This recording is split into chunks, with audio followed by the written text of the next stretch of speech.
bercakap tentang refleksologi. Refleksologi bermaksud satu tindak balas terhadap tekanan. Dalam badan manusia ini terdapat titik daerah refleksi. Maksudnya daerah refleksi ini adalah titik pusat bagi urat saraf. Di setiap titik tersebut ada hubungannya dengan organ tertentu dan terdapat di seluruh tubuh badan manusia. Semua saraf-saraf yang ada di dalam badan kita ini berakhir di tapak kaki. Apakah fungsi urutan refleksologi? Yang pertama, melegakan tekanan dan keletihan dari bekerja dan kesakitan. Maksudnya kalau kita sudah pernah bekerja, kita minta urut tapak kaki, refleksologi, kita akan dapat kelegaan daripada keletihan dari bekerja. Yang kedua, dapat meningkatkan keceriaan dan lebih bertenaga.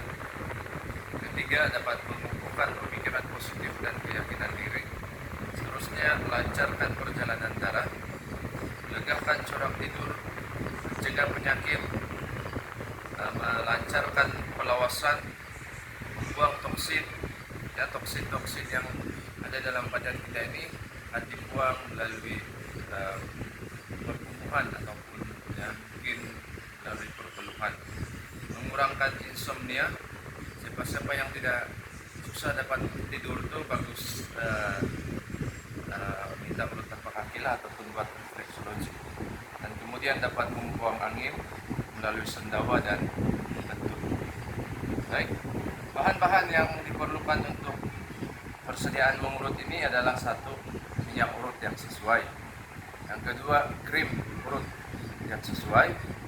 Tualah bersih, mangkuk kecil jika perlu rendam kaki selama beberapa menit, antiseptik ataupun sanitizer, dan mas mulut.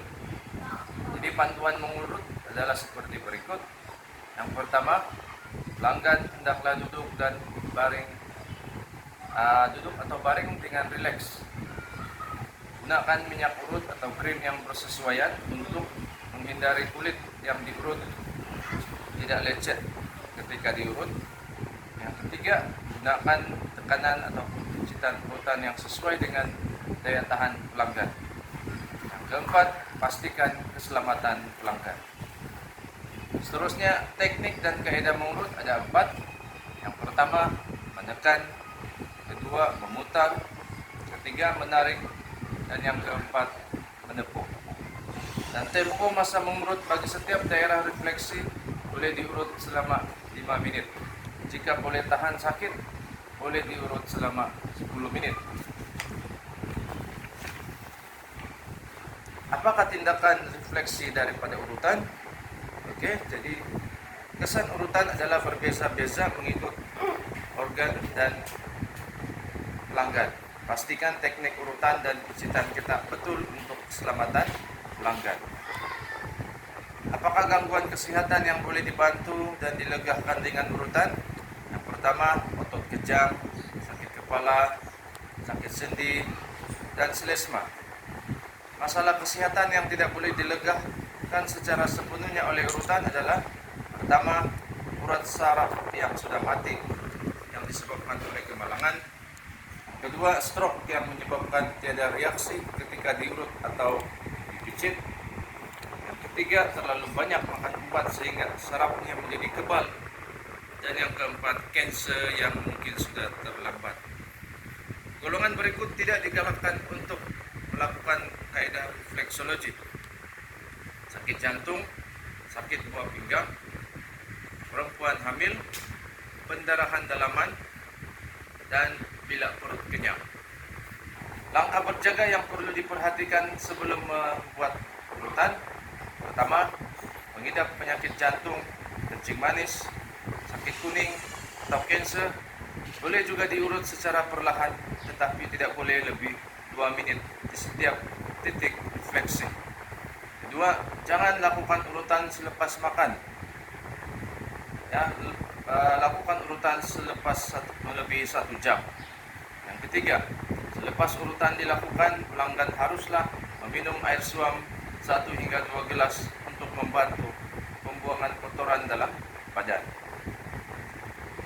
Yang mengurut itu jangan mencuci tangan serta-merta selepas selesai mengurut demi kesehatan diri.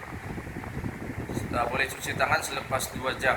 Jadi sementara waktu boleh guna hand sanitizer. Waktu Anda sakit, jangan sekali-sekali melakukan kerja mengurut ataupun refleksologi. Rendam kaki pada air suam bercampur garam 10 menit sebelum memulakan urutan. Sentiasa mulakan dengan warming up dan cooling down. Dan yang terakhir, urut bermula dari kaki kiri dahulu. Jadi itu adalah asas bagi refleksologi, teori bagi refleksologi. Pada masa akan datang saya akan tunjukkan demonstrasi ataupun tunjuk cara bagaimana cara membuat refleksologi. Sekian untuk hari ini. Terima kasih.